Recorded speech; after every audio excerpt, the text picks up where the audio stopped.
안녕하세요. 오늘도 사연살롱을 찾아주셔서 감사합니다. 저는 4살짜리 딸아이를 키우고 있는 결혼 7년차 주부예요. 얼마 전에 딸아이 그림책을 사러 서점에 갔다가 어린 시절에 읽었던 어린 왕자를 보게 됐어요. 몇 장 넘기니 유명한 그림이 나오더군요. 코끼리를 집어삼킨 보아뱀 그림이었죠. 예나 지금이나 제 눈에는 그저 평범하게 짝이 없는 모자로 보였어요. 내부 상황이 담긴 그림을 보기 전까지는요. 이걸 코끼리를 삼킨 보아뱀으로 보는 게 너무 자기적인 게 아닌가 할 정도였죠. 그런데 그 순간 문득 떠오르는 사람이 있는 거예요. 바로 작년에 돌아가신 시할머니였죠. 어린 왕자를 보다 뜬금없이 시할머니를 떠올린 데는 그럴 만한 사연이 있어요. 그래서 동네에서 유명한 욕심쟁이로 손에 쥔 건 절대로 내놓는 일이 없었던 저희 시할머니 이야기를 해볼까 해요. 남편과 저는 캠퍼스 커플로 대학교 재학 중에 만났어요. 남편은 성인이 되고 처음 만난 남자였죠. 그랬던 사람과 결혼해서 아이까지 낳고 살게 될 거라고 누가 상상이나 했겠어요? 사귀고 반년쯤 지났을까요? 남편은 군입대를 하게 되었고 당시만 해도 순진했던 저는 곰신으로 살다가 남편이 제대하고 몇 년 후 결혼을 하게 되었어요. 결혼을 해보니 시댁은 엄청난 대가족이더라고요. 시아버지는 9남매 중 셋째셨거든요. 명절이나 제사 때 친척들이 다 모이면 집안에 발딛고 서기가 힘들 정도였죠. 긴 연애 기간 중에 남편한테 친척이 많다는 얘긴 들었지만 이 정도일 줄은 정말 몰랐어요.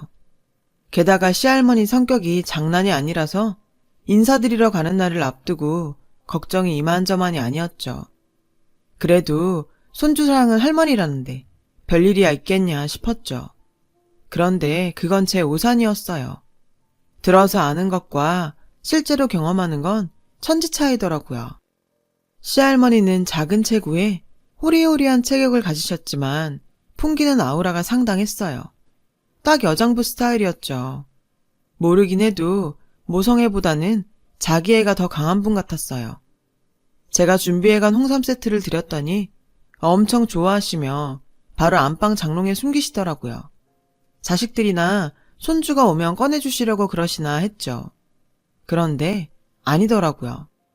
나중에 남편한테 들어보니 시할머니는 좋아 보이거나 욕심이 나는 물건을 종류와 상관없이 전부 당신 장롱에 숨겨놓는 버릇이 있다는 거예요. 한마디로 욕심이 많으셨던 거죠. 처음엔 그 모습이 귀엽다고 생각했는데 겪어보니 꼭 그렇지만도 않더라고요. 오죽하면 저희 시어머니를 비롯한 모든 며느리들이 시할머니의 그런 행동에 학을 뗐겠어요. 전에 노인정에서 나눠준 빵을 당신이 전부 가지고 와서는 글쎄 드시지도 않고 장롱에 처박아뒀지 뭐니. 그 바람에 곰팡이 냄새가 온 방 안에서 진동을 했다니까. 시어머니는 저와 단 둘이 있을 때 이렇게 당신의 시어머니 흉을 보셨고 그 얘기를 들은 저는 가급적 음식료는 시할머니께 드리지 말아야겠다고 생각했어요. 그런데 어머님께서 이러시더라고요. 너 혹시라도 어머님께 뭐 사다 드릴 생각일랑 하지도 마라. 노인네가 쓰지도 않고 장롱에만 처박아놔서 나랑 네 작은 엄마랑 그거 몰래 치우는 게 일이다. 아주 별의 별게 다 나온다니까. 처음엔 치매가 아닌가 싶어서 얼마나 놀랐는지 몰라. 최근에 네 노인네가 어디서 났는지 홍삼까지 숨겨놨더라. 일찍 발견했기에 망정이지 유통기한 지났으면 아까워서 어쩔 뻔했니. 저는 차마 그 홍삼이 제가 사드린 거라고 말하지 못했어요. 그랬다간 혼날 게 뻔했으니까요. 시어머니는 그렇게 말씀하시고는 싱크대 서랍장에서 홍삼 스틱을 하나 꺼내 드시더라고요. 제가 시할머니께 사다 드린 바로 그 문제의 홍삼이었죠. 제가 홍삼 스틱을 빤히 쳐다보고 있자 어머님은 제게도 하나 먹어보라고 주시더라고요. 저는 뜨끔해선 괜찮다고 어머님 드시라고 사양했어요. 나중에 명절을 앞두고 친정 엄마한테 이 얘기를 했더니 뭐가 그렇게 웃긴지 배를 잡고 깔깔거리는 게 아니겠어요? 제 딴에는 앞으로 선물을 뭘 해야 할지 고민돼서 했던 얘긴데 말이죠. 왜 웃어? 난 심각한데. 웃지만 말고 앞으로 시할머니 댁에 갈 때 뭘 사갈지 생각 좀 해보라니까. 어머님 말대로 빈손으로 갈 수는 없잖아. 돈으로 드리기도 그렇고. 그러자 엄마는 이럴 땐 그냥 시어머니의 말을 따르는 게 상책이라고 하더군요. 괜히 시할머니 생각한답시고 괜한 집 버렸다가 시어머니한테 찢겨서 두고두고 눈총 받지 말라시면서요. 나 같으면 좋다고 하겠구만. 안 그러니? 돈도 굽고 좀 좋아. 그래서 말인데 네 시할머니 대신 엄마한테 선물 좀 해라. 난 장롱에 안 넣고 잘 쓸 테니까. 전 엄마한테 괜한 얘기를 했다 싶었어요. 남편은 이런 고민하는 저에게 장롱에 숨길 수 없는 걸 사가면 되지 않겠냐고 아이디어를 냈고, 저는 그 후로 무조건 크고 무거운 선물을 골라 사다 드렸어요. 그건 꽤 괜찮은 방법이었죠. 하지만 얼마 뒤부터 시할머니를 뵈러 가는 일이 없어지게 되었어요. 가지 많은 나무에 바람 잘 날 없다더니 저희 집안에 큰 사건이 있었거든요. 그날은 시할머니의 83번째 생신이었죠. 화기애애해야 할 그날 집안 분위기가 뒤숭숭했어요. 막내 작은 아버님의 사업이기 때문이었죠. 시할머니는 자신은 도와줄 돈이 없으니 나머지 자식들한테 알아서 도와주라고 딱 잘라 말씀하신 게 화근이 되었어요. 저희 시부모님을 포함한 다른 친척들은 눈치만 보고 있었는데 큰아버님이 총대를 메고 나서셨죠. 큰아버님은 물잔에 소주를 가득 담아 벌컥벌컥 원샷을 하시고는 밥상에 탁 내려놓으셨어요. 아버지 돌아가실 때 남겨준 노님의 밭이며 죄다 팔아서 어머님이 챙기시곤 왜 우리 보고 막내를 도와주라고 하세요? 도울 거면 당연히 어머니가 도와야죠.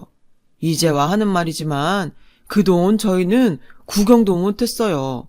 내가 우리 큰애 대학 갈 때 등록금이 없어서 그렇게 사정할 때도 어머니는 그때도 지금처럼 딱 잡아 떼셨죠? 저도 어머님 뜻 못 따릅니다. 큰아버님은 말씀하시면서 흥분하셨는지 목소리가 점점 높아지셨어요. 그 모습에 시할머니는 입을 꾹 다무신 채 아무 말씀도 않으셨어요. 그런데 이번엔 그런 시할머니를 보고 넷째 작은 아버님이 화를 내셨어요. 돌아가실 때 싸들고 가지도 못할 재산? 이제 그만 욕심 좀 버리세요. 내가 말을 안 해서 그렇지 동네 사람들이 어머니 보고 얼마나 욕하는지 아세요? 지독한 노인네래요. 도대체 왜 그렇게 사세요? 나이도 많은 양반이. 넷째 작은 아버님의 말에 시할머니께선 도저히 참을 수 없다는 듯 화를 내셨어요. 뭐? 이 호랑말코 같은 놈들이 낳아주고 키워준 은혜도 모르고 지금 뭐라고 씨부려대는 거야? 시할머니는 밥상을 거칠게 밀치시고는 자리에서 일어나셨고 큰아버님과 넷째 작은아버님도 자리에서 벌떡 일어나셨어요. 순간 분위기는 험악하게 변해버렸죠. 제 남편을 포함한 자식들과 아내들이 큰아버님과 넷째 작은아버님 그리고 가장 위험해 보이는 시할머니를 말리며 사태를 진정시켜야 했어요. 하지만 그것도 잠시였어요. 저희 시아버님을 비롯해 모든 형제들이 그동안 서운했던 과거사를 털어놓았고 분위기는 더 살벌해져서 최악의 상황이 되었죠. 결국 시할머니가 밥상을 대차게 엎으셨어요.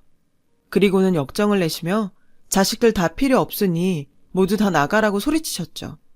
그리고 다신 이 집에 얼씬도 말라며 불호령을 내리셨고 우린 쫓겨나다시피 집을 나서야 했어요. 그날 이후 저희 시부모님은 시할머니를 찾지 않으셨어요. 시어머니한테 듣기로 다른 자식들도 마찬가지로 발길을 끊었다고 하더군요.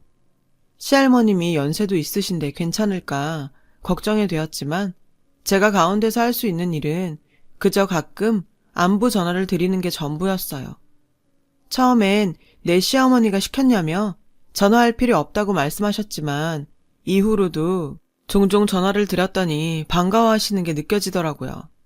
그런데 죄송하게도 살다 보니 전화 드리던 횟수가 점점 줄어들게 되었고 딸아이를 임신하면서 그나마도 잊고 살게 되었어요. 제가 임신을 하자 집안 어른들은 간만에 좋은 소식이라며 많이들 기뻐해 주셨죠. 출산 전부터 인부용품은 물론 엽산과 철분제까지 보내주실 정도로요. 딱 한 사람, 시할머니만 소외돼 있었죠. 임신 후 입덧이 너무 심해서 고생을 한 데다가 잠도 늘고 몸도 무거워져 내 한 몸 건사하는 것도 버겁더라고요. 핑계라고 할 수 있겠지만 그땐 솔직히 시할머니를 챙겨드릴 여유가 없었어요. 지금 생각하면 전화 한 통 드리는 게 뭐 어려운 일이라고 못했나 후회가 되지만요. 저는 그렇게 아이에게 집중하며 얼마 뒤 출산을 했어요. 출산 뒤엔 아이를 키우느라 정신없는 날들을 보내야 했고요. 그러던 중 여느 주말과 같이 장을 보러 마트에 갔는데 시어머니께서 전화를 하셨더라고요. 전화를 받은 남편은 많이 놀란 듯 했어요. 남편의 표정에 불길한 예감이 들었죠. 그리고 그 예감은 틀리지 않았어요. 그날 밤 저희 부부는 딸아이를 친정에 맡기고 시부모님과 함께 시할머니가 계시는 곳으로 내려갔어요. 꼭 4년 만에 시할머니께 가는 거였죠. 도착해 향한 곳은 다름 아닌 병원이었어요. 시할머니가 그곳에 입원해 계셨거든요. 오랜만에 뵌 시할머니는 너무 야위셔서 뼈만 앙상하게 남은 모습이었어요. 자신의 몸보다도 훨씬 큰 헌제복을 입고 의식이 없으신 채로 산소호흡기에 의지하고 계셨죠. 그 모습을 본 시아버님은 충격을 받으셨는지 휘청거리셨고 남편은 아버님을 부축해 의자에 앉혀드렸어요. 곧이어 담당 의사 선생님이 병실로 들어오셨어요. 의사 선생님은 저희 가족한테 현재 시할머니의 상태와 그간의 일들에 대해 얘기해 주셨어요. 시할머니는 그동안 섭식장애를 앓고 계셨다고 하더군요. 거의 식사도 못하신 채 포도당 주사에 의존해 생활하셨고 그런 시할머니께 몇 번이나 입원을 권하셨대요. 하지만 그럴 때마다 입원할 돈이 없다시며 밭에 나가 일해야 하니 포도당 주사나 놔달라고 떼를 쓰셨고요. 결국엔 몸이 버티지 못하고 길에서 쓰러지셨고 동네 사람들의 도움으로 응급실에 실려 오셨다고 하더군요.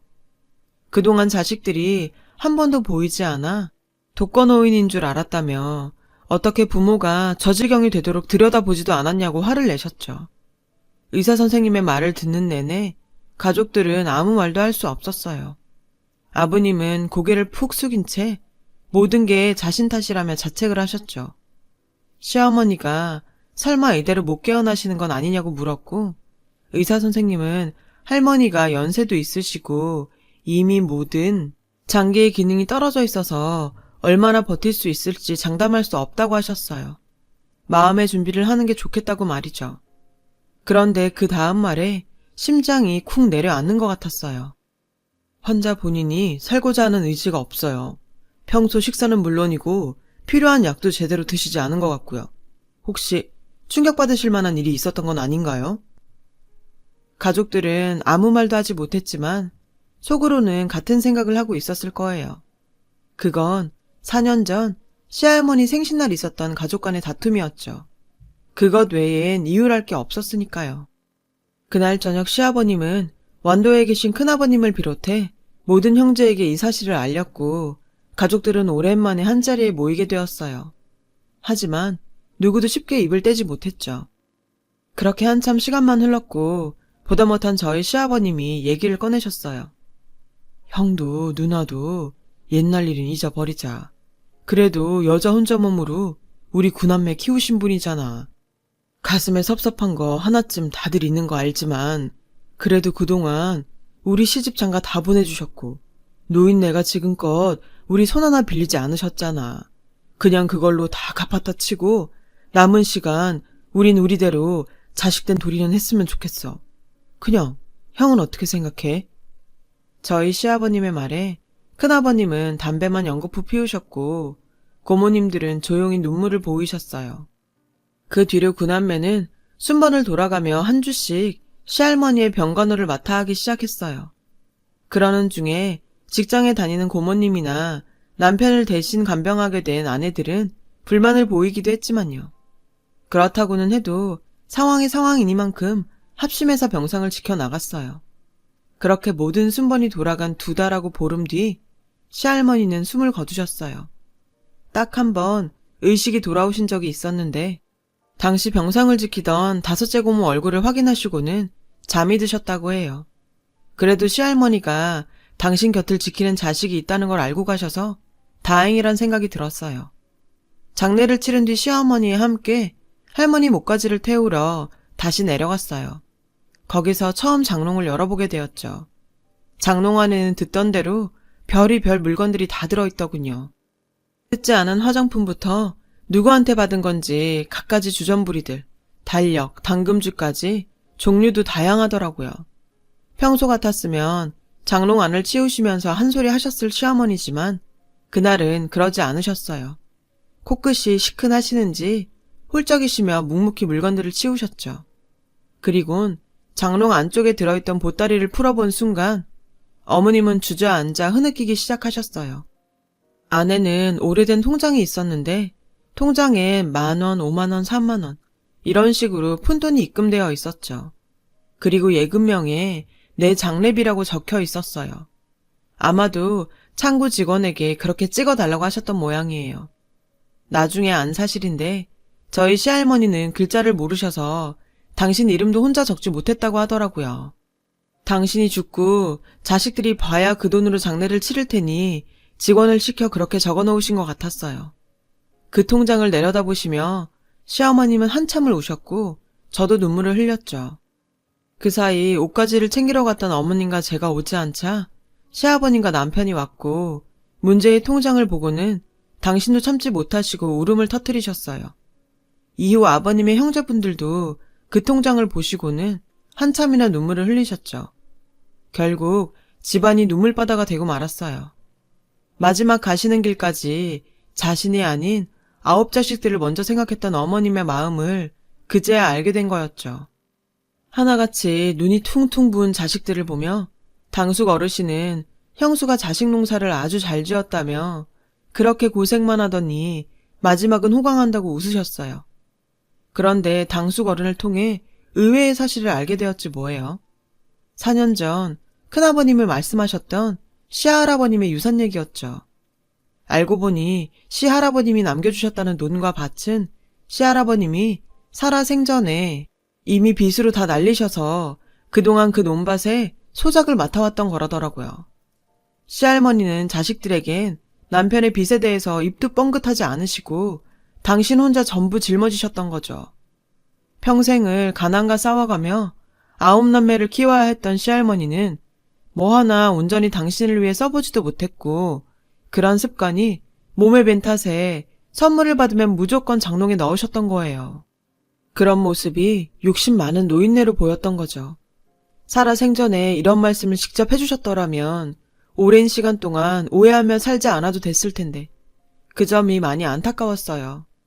4년 전 자신의 어머니 생신날 서운함을 쏟아내고 발길을 끊으셨던 큰아버님은 장례를 치르고도 한동안 시할머니 댁을 떠나지 못하셨어요. 죄스러운 마음 때문이었겠죠. 큰아버님은 주인 잃은 집과 물건들을 매일같이 쓸고 닦고 손을 보셨고 특히 장롱은 더욱 공을 들여가며 기름칠까지 하셨어요. 아마도 그렇게나마 마음의 빚을 털어내고 싶으셨던 모양이에요. 시간은 흘러 시할머니의 첫 제사가 돌아왔고 늘 시할머니의 흉을 보던 저희 시어머니는 큰 어머님과 함께 정성껏 제사 준비를 하셨죠. 누구 하나 싫은 소리 없이 제사 음식을 준비하는 걸 보면 다들 여전히 가슴 한켠에 시할머니에 대한 죄송함이 남아있는 것 같다 생각했어요. 언젠가 시어머님과 길을 가다가 예쁜 꽃을 보게 되었는데 이러시지 뭐예요. 그렇게 꽃을 좋아하시던 양반이 돈은 아까워 꽃은 못 사고 봄만 되면 산으로 들로 그렇게 꽃 보러 다니셨다. 그걸 알면서도 하도 얄미워서 그 흔한 꽃화분 하나 안 사드렸는데 그게 이렇게 가슴에 맺힐 줄 누가 알았겠니. 부모님 살아계실 때 섬기길 다 하라더니 그 말 딱 맞는 말이다. 어머님은 그 얘기를 하시며 눈가가 촉촉해지셨어요. 그 모습을 보는데 문득 그런 생각이 들더라고요. 당시엔 지긋지긋하던 순간도 시간이 지나면 모든 게 추억으로 남는구나 하고 말이에요.